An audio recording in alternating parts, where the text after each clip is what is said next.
प्रेम से बोलिए सियावर रामचंद्र की जय। पवन पुत्र हनुमान की जय। वाल्मीकि रामायण का 16वां सर्ग हिंदी में। तदंतर उन श्रेष्ठ देवताओं ने इस प्रकार रावण वध के लिए नियुक्त होने पर सर्वव्यापी नारायण ने रावण वध के उपाय जानते हुए भी देवताओं को यह मधुर वचन कहा। देवगण, राक्षस राज रावण के वध के लिए कौन सा उपाय है जिसका आश्रय लेकर मैं महर्षियों के लिए कंठक रूप उस निशाचर का वध करूं।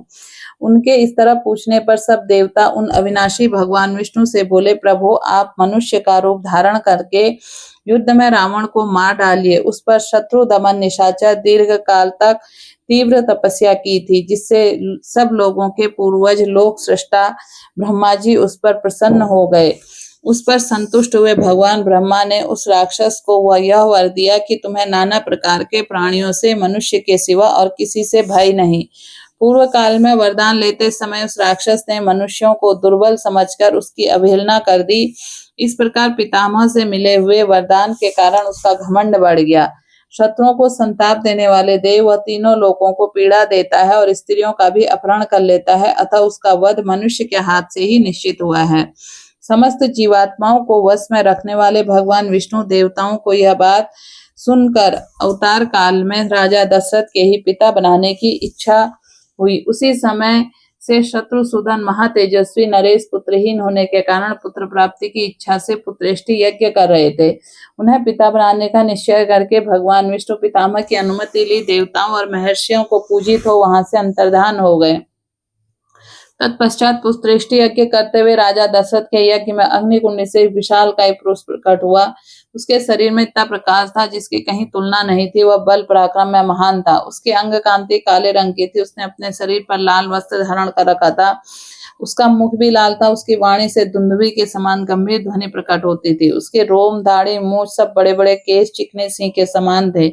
वह शुभ लक्षणों से संपन्न, दिव्य आभूषणों से विभूषित, शैल शिखर के समान ऊंचा तथा गर्वीले सिंह के समान चलता था।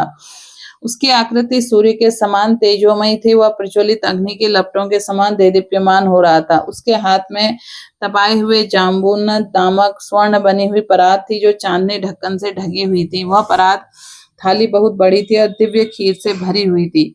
उसे पुरुष ने स्वयं अपने दोनों भुजाओं में इस तरह उठा रखा था मानो कि कोई रसिक अपने प्रियतमा पत्नी के अंग में लिए हुए हो।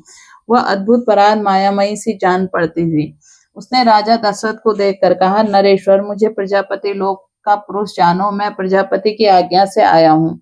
तब राजा दशरथ ने हाथ जोड़कर उससे कहा, भगवान आपका स्वागत है, कहिए मैं आपकी क्या सेवा करूं। फिर उस प्रजापति पुरुष ने पुनः यह आज्ञा कही, राजन, तुम देवताओं की आराधना करते हो, इसलिए तुम्हें आज यह वस्तु प्राप्त हुई है।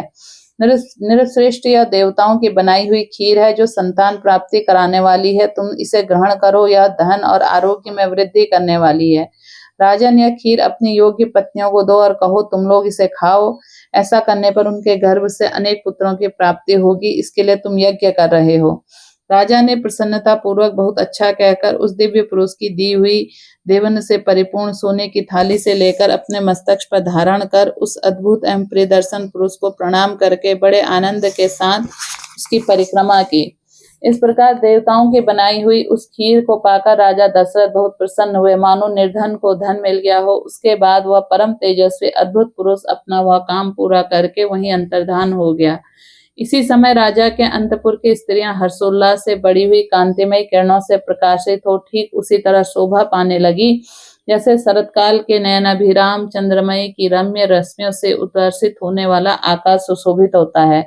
राजा दशरथ वह खीर लेकर अंतपुर गए और कौशल्या से बोले, देवी, यह अपने लिए पुत्र प्राप्ति की कराने वाली खीर ग्रहण करो। ऐसा कहकर नरेश ने उस समय उस खीर का आधा भाग महारानी कौशल्या को दे दिया और बचे हुए आधे भाग रानी सुमित्रा को अर्पण किया।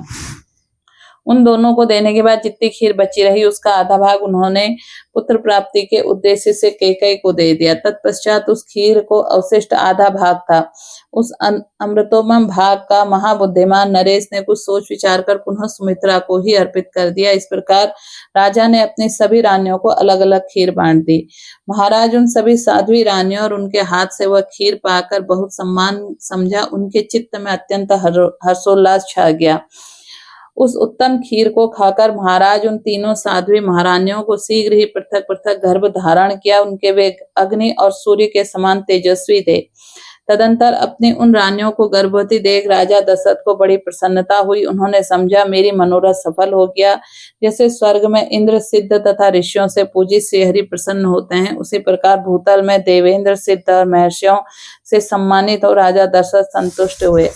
इस प्रकार वाल्मीकि रामायण का आर्ष रामायण आदि काव्य बालकांड का 16वां सर्ग पूर्ण हुआ। प्रेम से बोले सियावर रामचंद्र की जय, पवन पुत्र हनुमान की जय।